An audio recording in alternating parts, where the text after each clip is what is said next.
हाँ, नमस्कार मित्रों। आप देख रहे हैं प्रयागराज एजुकेशन के यूट्यूब चैनल को। आपके सामने फिर से टॉपिक है दृश्य कलाओं के मूल तत्व। इसके 106 प्रश्न हो चुके हैं। 107वें प्रश्न से आगे बढ़ेंगे।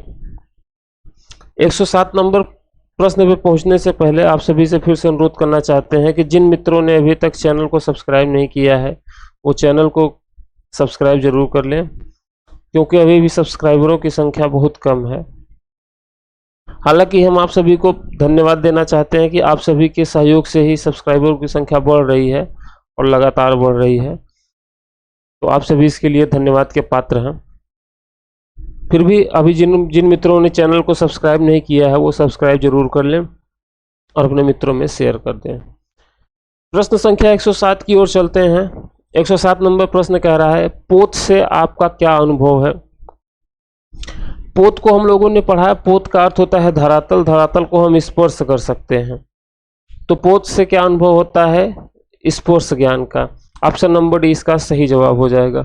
जिन मित्रों ने इसकी व्याख्या नहीं देखी है, देखिए हर क्वेश्चन में हम व्याख्या नहीं करेंगे क्योंकि वही प्रश्न कई बार रिपीट हो रहे हैं, तो व्याख्या करने का कोई मतलब है नहीं। इसीलिए इसके पहले के वीडियो में हमने पूरे टॉपिक को, 6वां अंग को पूरी तरीके से व्याख्या कर दिया है, तो बार बार करने का कोई मतलब नहीं है। जिनको पढ़ना हो व्याख्या को वीडियो पॉज करके पढ़ सकते हैं। 108 नंबर प्रश्न की ओर चलते हैं। कह रहा है, परिप्रेक्ष्य कितने प्रकार के होते हैं। परिप्रेक्ष्य 2 प्रकार के होते हैं, रेखिक, वायवीय। अब परिप्रेक्ष्य होता क्या है। परिप्रेक्ष्य का मतलब 2D को 3D में कन्वर्ट करने के लिए जिस पद्धति का उपयोग किया जाता है उसे परिप्रेक्ष्य पद्धति कहते हैं। 2D का मतलब जिसमें लंबाई चौड़ाई हो, 3D का मतलब लंबाई चौड़ाई ऊंचाई, जैसे कि आपका कमरा, घन, घनाभ इत्यादि। 109 नंबर प्रश्न की ओर चल रहे हैं।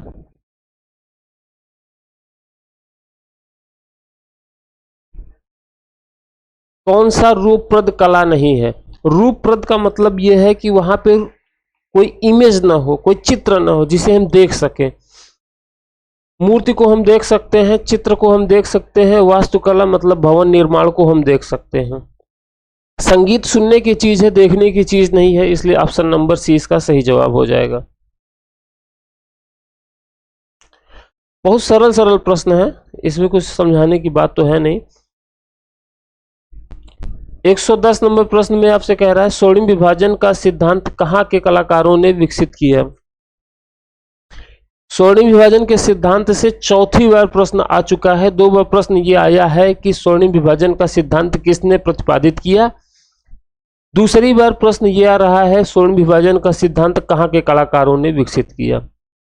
इसका सही जवाब हो जाएगा यूनान के शासकों ने, यूनान के कलाकारों ने।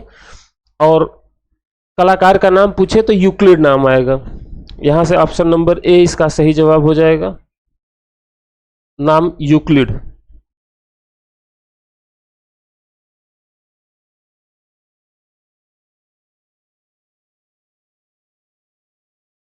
चलिए प्रश्न संख्या 111 की ओर चलते हैं। दृश्य कला हेतु उचित अनुक्रम का चयन करिए। ऑप्शन नंबर सी में सही टिक लगा है। संकल्पना, सबसे पहले हम किसी दृश्य कला को बनाने के लिए उसकी संकल्पना करते हैं, अपने मन में सोचते हैं, फिर उसका एक रफ चित्र बनाते हैं, रेखा चित्र। रेखा चित्र बनाने के बाद उसको हम व्यापक रूप देते हैं, उसके बाद उसको कलर से, रंग से सजा देते हैं। सही क्रम होगा संकल्पना, रेखा चित्र, व्यापक और परिसज्जा। ऑप्शन नंबर सी इसका सही जवाब हो जाएगा।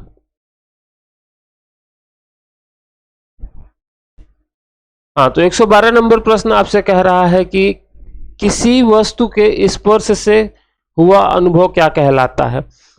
107 नंबर प्रश्न आपसे कहा था किसी वस्तु में पोत का मतलब क्या होता है, पोत का अर्थ क्या होता है।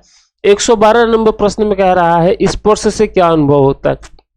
वही प्रश्न को आगे पीछे करके, शब्दों को आगे पीछे करके प्रश्न पूछ रहा है, तो आप देख रहे हैं एक ही प्रश्न कई बार रिपीट हो रहे हैं। समझिए 377 प्रश्न हो जाएगा तो एक प्रश्न कितनी कितनी बार रिपीट हो जाएगा। तो 112 नंबर प्रश्न का सही जवाब हो जाएगा डी, पोत। चलिए आगे चलते हैं। किसी द्रव्य में किस द्रव्य से क्ले को मजबूती प्रदान होती है? क्ले का मतलब होता है मिट्टी। जब हम लोग गांव देश में देखते हैं, अब तो गांव में ही कच्चे मकान बने हैं, शहरों में पक्के कच्चे मकान देखने को नहीं मिलते हैं। तो हम लोग गांव में जब कच्चे मकान को अपने देखते हैं, जिन लोगों ने देखा होगा, हमें लगता है ज्यादातर लोगों ने देखा होगा, तो हम लोग देखते हैं घर के निर्माण में जो मिट्टी का घर बनता है उसमें भूसी मिलाते हैं। भूसी से क्या होता है? वो मजबूती प्रदान होती है। तो सी हम लोग इसी तरीके से समझ सकते हैं कि जो घर की मिट्टी है, घर की मिट्टी की जो दीवार है, उसको मजबूती प्रदान करने के लिए भूसी या खरपतवार मिलाते हैं। ऑप्शन नंबर सी यहां से सही जवाब हो जाएगा।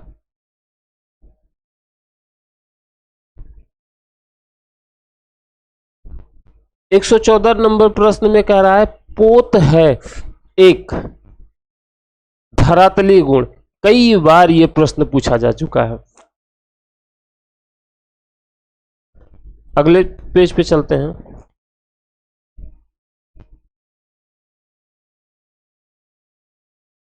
एक 115 नंबर प्रश्न आपसे कह रहा है सुमेलित करना है।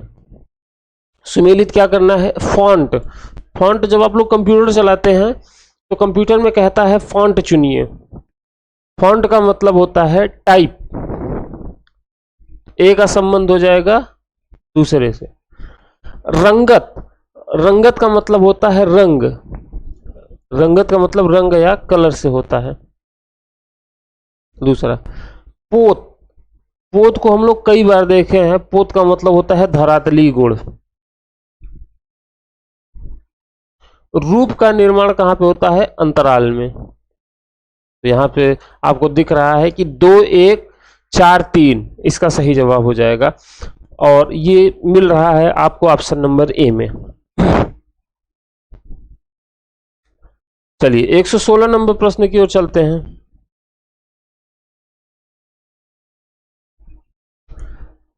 उस तत्व का नाम बताइए जिसके अभाव में चित्र रचना संभव नहीं है। आपको चित्र बनाना है तो आप कहां पे चित्र बनाएंगे? बिना किसी धरातल पे आप चित्र नहीं बना सकते हैं, चाहे वो चित्र के धरातल के कोई भी प्रकार हो। हम लोगों ने धरातल या पोत के 3 प्रकार देखे हैं, वो प्राप्त हो या अर्जित हो या फिर आपका स्वीकृत हो। चाहे तीनों प्रकार में किसी भी तरीके से आप बिना धरातल के चित्र का निर्माण नहीं कर सकते हैं। ऑप्शन नंबर डी यहां का सही जवाब हो जाएगा। 117 नंबर प्रश्न में पूछ रहा है चित्रण के धरातल के कितने आयाम होते हैं? चित्र बनाने के लिए आदमी कागज का उपयोग करता है। कागज में कितने आयाम होते हैं? 3 आयाम होते हैं। 2 आयाम होते हैं। 3 4 5 6 नहीं होता है। 2 आयाम पे ही चित्र बनते हैं। आपके साथ सामने जो कागज होगा वो 2 आयाम है, लंबाई और चौड़ाई है उसका, ऊंचाई नहीं है उसमें। 118 नंबर प्रश्न कह रहा है कि किसी भी वस्तु अथवा आकृति का माप स्वतंत्र रूप से कहलाता है। किसी भी वस्तु अथवा आकृति का माप स्वतंत्र रूप से क्या कहलाता है? स्वतंत्र रूप से उसे प्रमाण कहते हैं। ऑप्शन नंबर ए यहां से सही जवाब हो जाएगा। 119 नंबर प्रश्न आपसे अभिकथन और तर्क का प्रश्न है, कह रहा है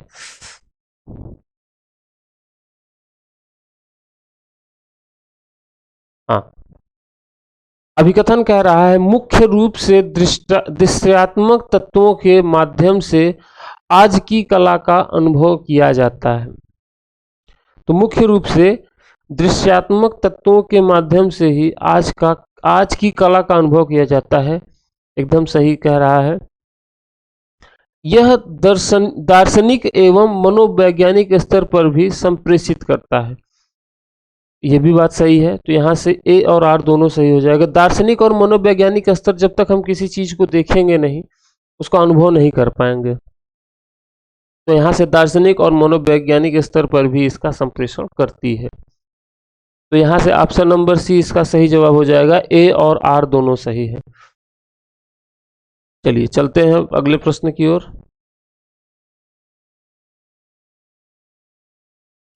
प्रश्न संख्या 120 निम्न कह रहा है, निम्नलिखित को सुमेलित करिए।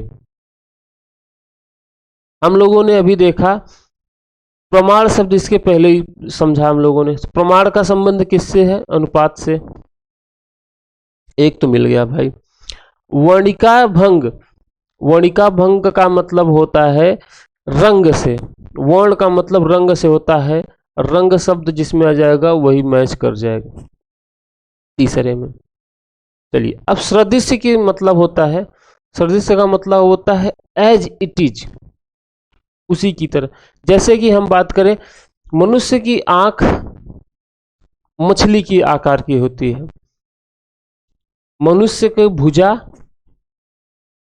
हाथी के मस्तिष्क के समान, मस्तिष्क सूंड के सहित हो तो उसके समान होता है।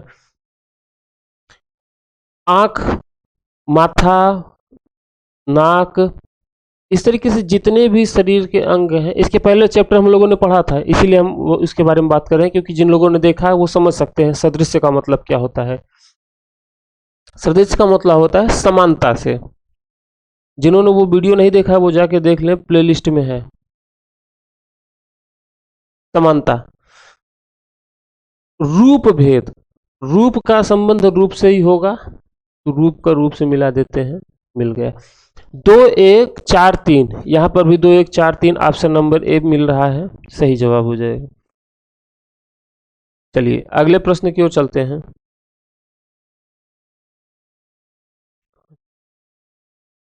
हम्म, 121 नंबर प्रश्न है।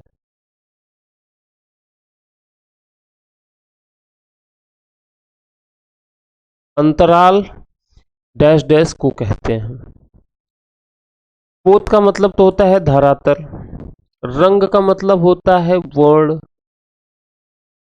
तान का अंतराल से कोई मतलब नहीं, तान का मतलब होता है किसी भी रंग की चटक या हल्का होना।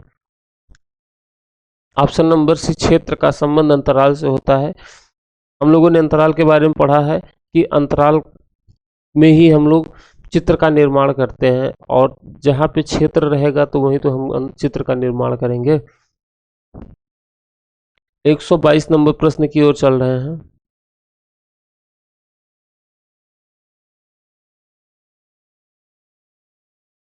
निम्नलिखित में से किसका रूपप्रद कला से संबंध नहीं रखता?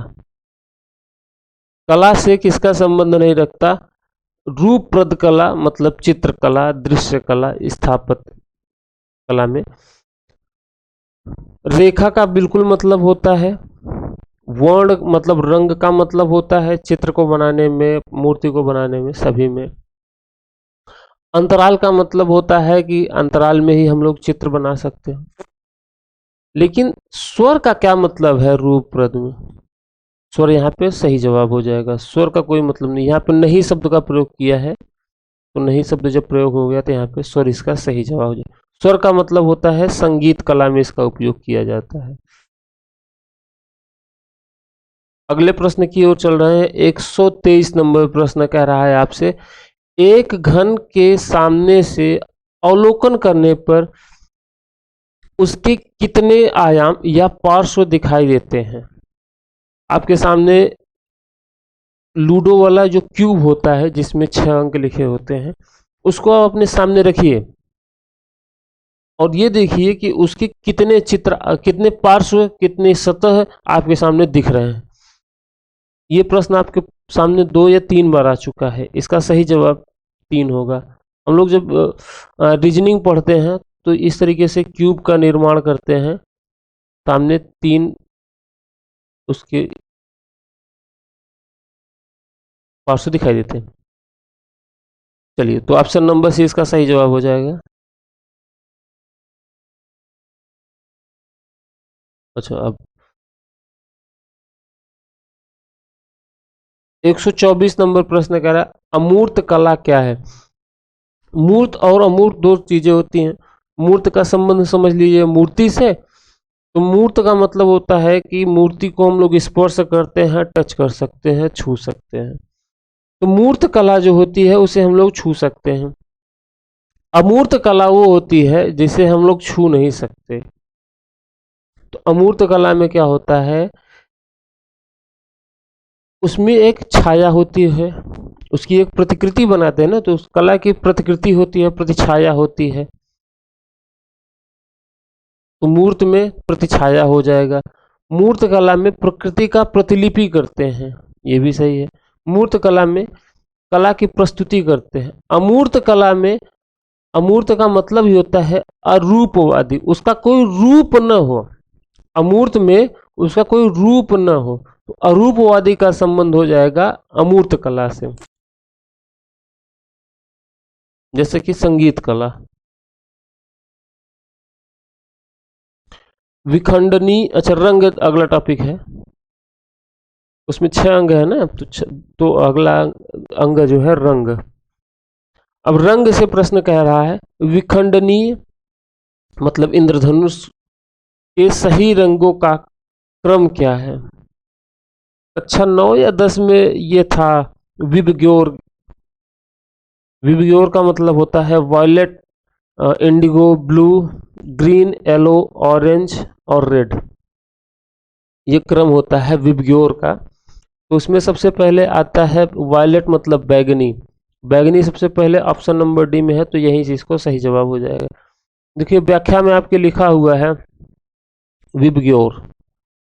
विबग्योर का फुल फॉर्म भी दिया हुआ है, wallet, Indigo, blue, green, yellow, orange, red. ज़्यादातर लोगों को याद होगा, लेकिन फिर भी जिन लोगों को नहीं पता है वो थोड़ा सा देख लेते हैं। ज़्यादातर लोगों को ये सब चीज़ें पता होंगी।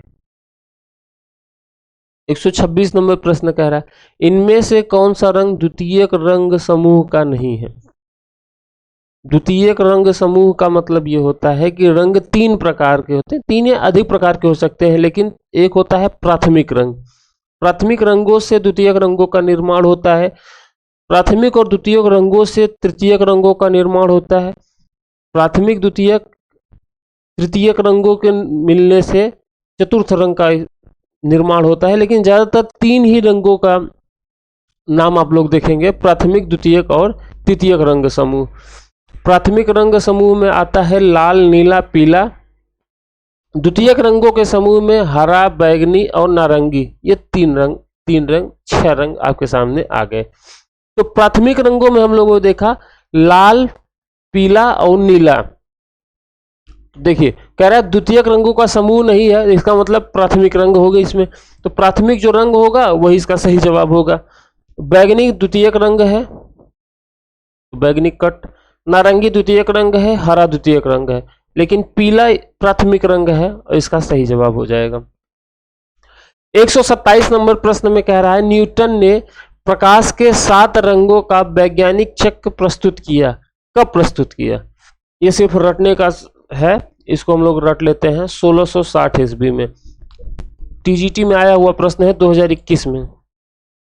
ऐसा नहीं सोचेंगे कि बहुत पुराने प्रश्न आपके सामने आ रहे हैं।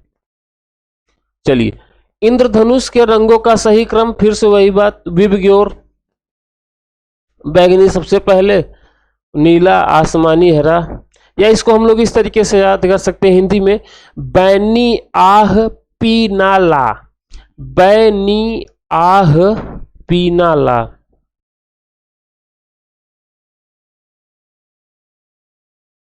बैनी आह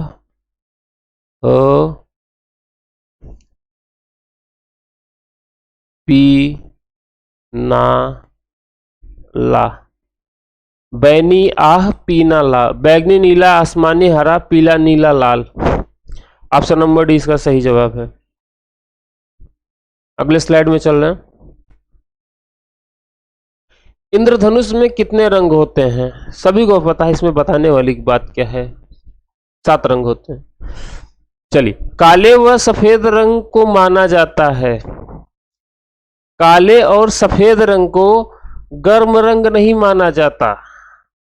प्राथमिक रंगों में तो आते नहीं, द्वितीयक रंगों में आते नहीं, तो बचा ऑप्शन नंबर डी, अवर्णीय रंग। गर्म रंगों में पीला रंग आता है, लाल रंग आता है।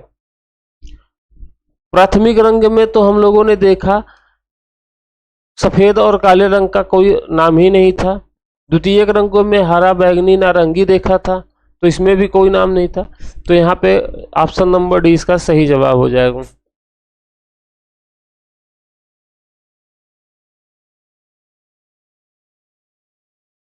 एक मिनट,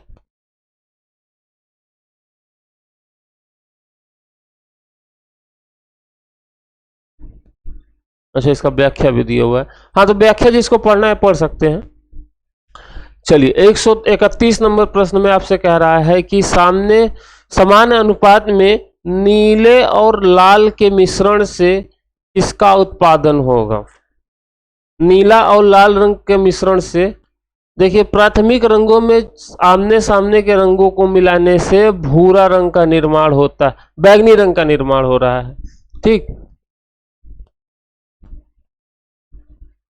तो यहाँ पे ऑप्शन नंबर डी इसका सही जवाब हो जाएगा।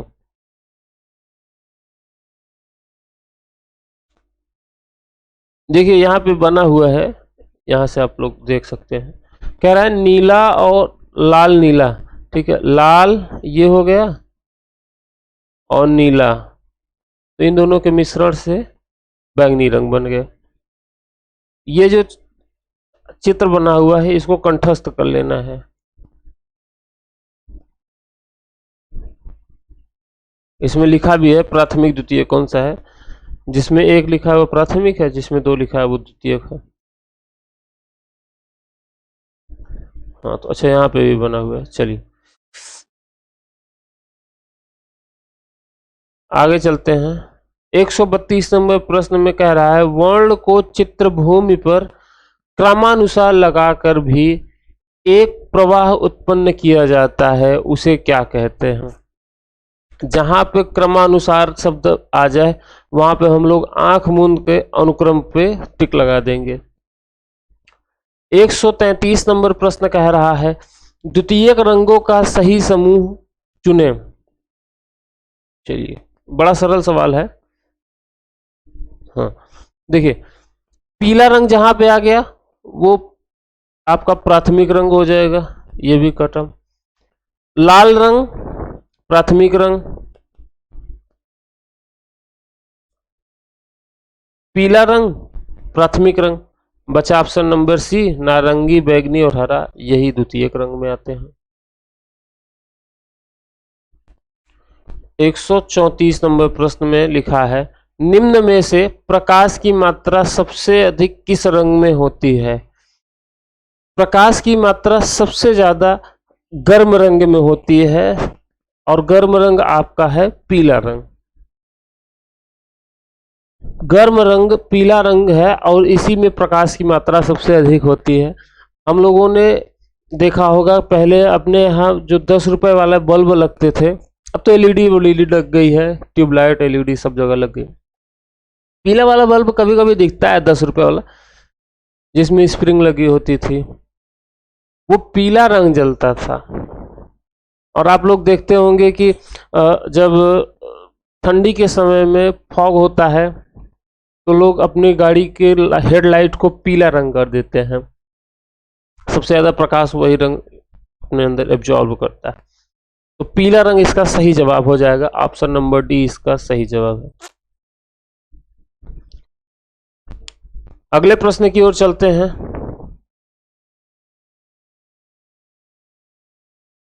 एक 135 नंबर प्रश्न, जो रंग शीतलता, राजस्व, सत्यता, आनंद, निराशा और दूरी दर्शाता है वो कौन सा रंग है।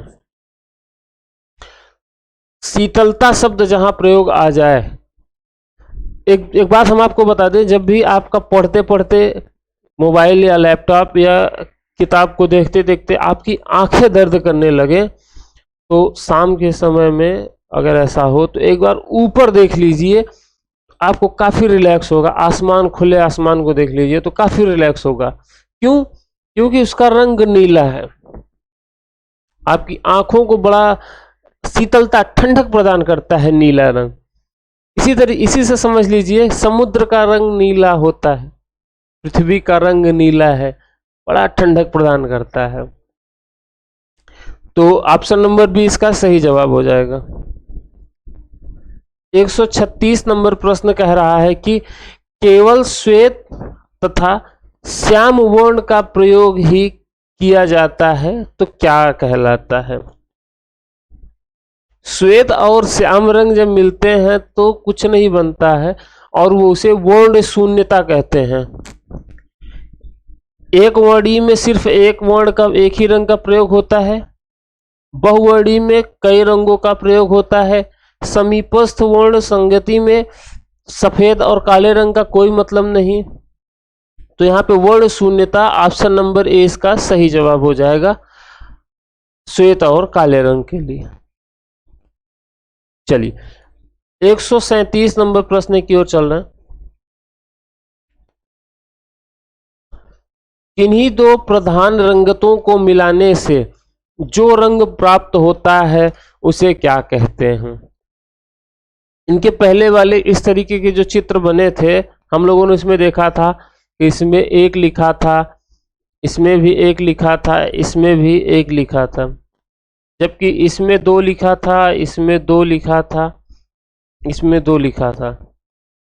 आपसे प्रश्न ये भी पूछा था लाल और नीला रंग के मिलाने से कौन रंग बनता है, तो हम लोगों ने बैगनी रंग को सही माना था। तो ये लिखा है इसमें किन्हीं दो प्रधान रंगों, मतलब जिसमें एक एक लिखा है, वो मिलाने से जो रंग प्राप्त होता है उसे क्या कहते हैं? उसे हम लोग दो लिखे हैं ना, तो एक वाला प्राथमिक, दो वाला द्वितीयक, तो यहाँ पे द्वितीयक रंग हो जाएगा, द्वितीयक वर्ण हो जाएगा। ऑप्शन नंबर डी इसका सही जवाब है। 138 नंबर प्रश्न की ओर चल रहे हैं।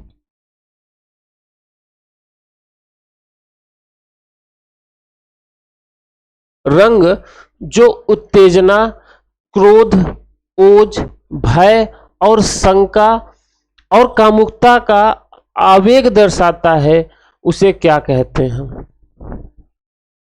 जहां पे आपको दिखा होगा कहीं पे भी बिजली विभाग या अन्य जगहों पे जहां पे खतरा रहता है, लाल रंग से बना रहता है। आपके गाड़ी की बैकलाइट लाल रंग की होती है, तो लाल रंग खतरा का निशानी होता है। तो ऑप्शन नंबर डी इसका इसी तरीके से हम लोग समझ सकते हैं सही जवाब होगा। जिनको अन्य रंगों के बारे में व्याख्या पढ़नी हो तो सामने लिखा है कि हरा रंग का मतलब क्या होता है, पीला रंग, नीला रंग का मतलब क्या होता है। चलिए एक बार पढ़ भी लेते हैं।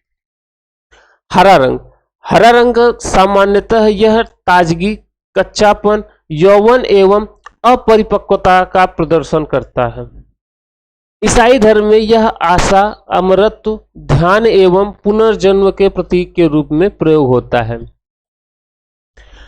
पीला रंग सर्वाधिक चमक एवं प्रकाश युक्त किंतु सबसे कम लोकप्रिय है। यह प्रसन्नता तथा सूर्य प्रकाश, दिव्यता, यश आदि का प्रतीक होता है। नीला रंग की बात करें तो यह शांत, मधुर, निष्क्रियता, ईमानदारी, आशा, लगन आदि का प्रतीक होता है। 139 नंबर प्रश्न की ओर चल रहे हैं। कौन सा शीतल रंग का ग्रुप है? जहां पे नीला रंग आ जाए उसको तो हम लोग पहले चूज कर लेंगे, ठीक। चलिए, इसमें नीला रंग है नहीं, इसमें तो है, ये हो सकता है। इसमें नीला रंग, हाँ ये हो सकता है। इसमें नहीं है तो ये नहीं होगा। चलिए, अब ये कह रहा है कि कौन सा रंग शीतलता का, लेकिन हम लोगों ने देखा था पीला रंग जो होता है ये शीतलता का प्रतीक तो होता नहीं, ये तो सूर्य और प्रकाश का प्रतीक होता है। तो ये कट हो जाएगा। बचा कौन सा? Option number B. Option number B सही जवाब हो जाएगा। बिना उसको पढ़े हम लोग लगा सकते हैं कि नीला हरा, नीला बैगनी। चलिए, यहां से ऑप्शन नंबर 20 का सही जवाब। अगले प्रश्न की ओर चल रहे हैं। 140 नंबर प्रश्न।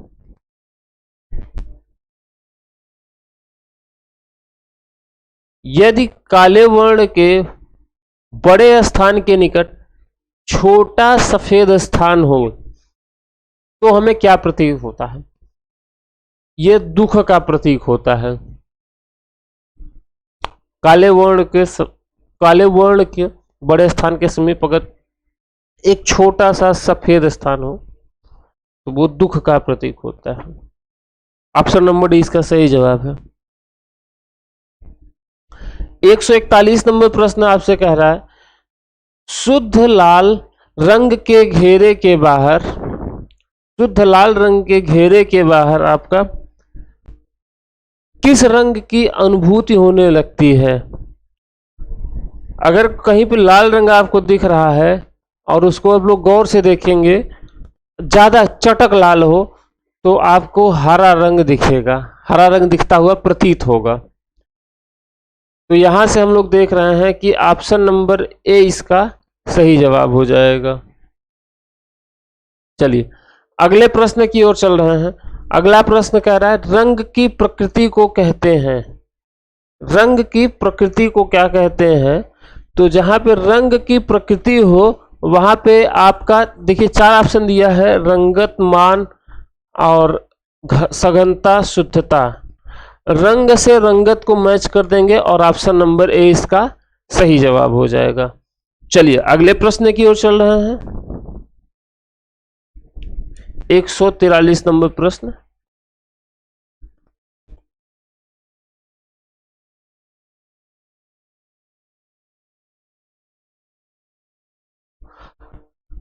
कह रहा है किस रंग की लंबाई सबसे अधिक होती है? किस रंग की लंबाई सबसे अधिक होती है? हम लोगों ने कई जगहों पे देखा, जैसे रेलवे लाइन पे या सड़कों पे जो सिग्नल होता है वो लाल रंग इसीलिए बनता है कि दूर से ही दिखाई दे जाए, दूर से जो दिखाई देगा उसी की लंबाई सबसे ज्यादा होती है। तो यहाँ पे हम लोग देख रहे हैं ऑप्शन नंबर सी लाल रंग है और लाल रंग की ही लंबाई सबसे अधिक होती है। तो यहाँ से सी नंबर पे सही टिक लगा देंगे। चलिए अगले प्रश्न की ओर चलते हैं। 144 नंबर प्रश्न कह रहा है, कौन सा रंग एक वर्णीय रंग के अंतर्गत नहीं आएगा? कौन सा रंग एक वर्णीय रंग के अंतर्गत नहीं आएगा? तो बैगनी रंग जो है ये 2 रंगों के मिश्रण से बना है, तो ये एक वर्ण में नहीं आएगा, ये द्विवर्णी में आएगा।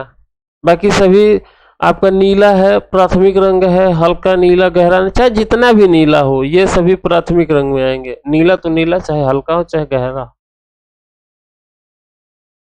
145 नंबर प्रश्न में लिखा है, रंगत के हल्केपन तथा गहरेपन का द्योतक क्या है? तान। हमने आपसे पहले, आज के पहले या दूसरे प्रश्न में इसके बारे में चर्चा की थी, तान शब्द प्रयोग हुआ था। तो तान में हमने कहा था कि रंग के हल्केपन या गहरेपन की जहां बात की जाए वहां पे तान शब्द प्रयोग किया जाता है। तो यहां से ऑप्शन नंबर डी सही जवाब हो जाएगा प्रश्न संख्या 145 का। चलिए अगले प्रश्न की ओर चल रहे हैं।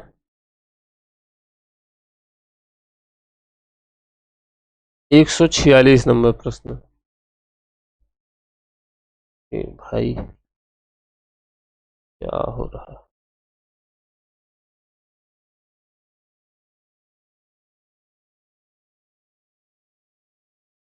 हाँ, कह रहा है कि किसी रंग को बहुत देर तक देखने के बाद यदि हम आंखें बंद कर लें तो किस रंग का अनुभव होता है?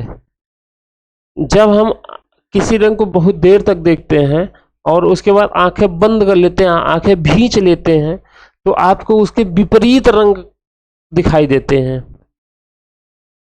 तो यहाँ पे कौन सा ऑप्शन सही हो जाएगा? पूरक रंग, मतलब विपरीत रंग को ही पूरक रंग कहते हैं, ठीक है। तो ऑप्शन नंबर सी इसका सही जवाब हो जाएगा, पूरक रंग। 147 नंबर प्रश्न कह रहा है, स्थिर बिंदु को दृष्टि से मिलाने वाली रेखा को क्या कहते हैं? स्थिर बिंदु को दृष्टि से मिलाने वाली रेखा को दृष्टि रेखा कहते हैं, ठीक।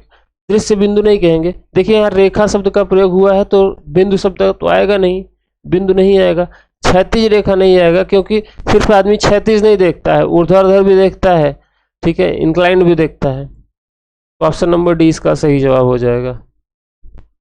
148 नंबर प्रश्न आपसे कह रहा है, सात रंग को एक वृत्त में घुमाने को क्या कहते हैं? जब सात रंग को एक वृत्त में घुमाते हैं, वृत्त का मतलब इस तरीके से होता है, ये आकृति होती है चक्र की। देखिए वृत्त सही नहीं बना है, नहीं बना पा रहे। सतरंगी नहीं कहते हैं भाई इसको, इंद्रधनुष भी नहीं कहते। इंद्रधनुष तो इस तरीके से होता है, धनुष के आकार का, इंद्रधनुष नहीं कहेंगे इसको, ठीक है। पहुंचा गई है। हाँ, तो हम बात कर रहे थे कि घुमाने पर क्या होता है एक वृत्त में। प्रकाश पुंज नहीं होगा, सतरंगी नहीं होगा, इंद्रधनुष नहीं होगा, होगा तो सिर्फ रंग चक्र। चलिए प्रश्न संख्या 149 और आज का आखिरी प्रश्न है। कह रहा है कि अभिकथन और तर्क का प्रश्न है। अभिकथन में कह रहा है रंग चक्र में तृतीयक श्रेणी के रंग सादृश्य रंगों के रूप में भी संबंधित हैं। तो कह रहा है इसमें रंग चक्र में तृतीयक रंग जो है, तृतीयक श्रेणी के रंग सदृश्य रंग के रूप में भी संबंधित है। बिल्कुल बात सही है, तो कथन है सही है, क्योंकि रंग चक्र में तृतीयक श्रेणी के रंग प्राथमिक और द्वितीयक श्रेणी के रंगों के बीच स्थित होते हैं। तो ऐसा जरूरी नहीं है। आर से गलत हो जाएगा, ए सही है। ऑप्शन नंबर ए इसका सही जवाब हो जाएगा। तो आज के लिए इतना ही, और वीडियो कैसा लगा आप हमको कमेंट सेक्शन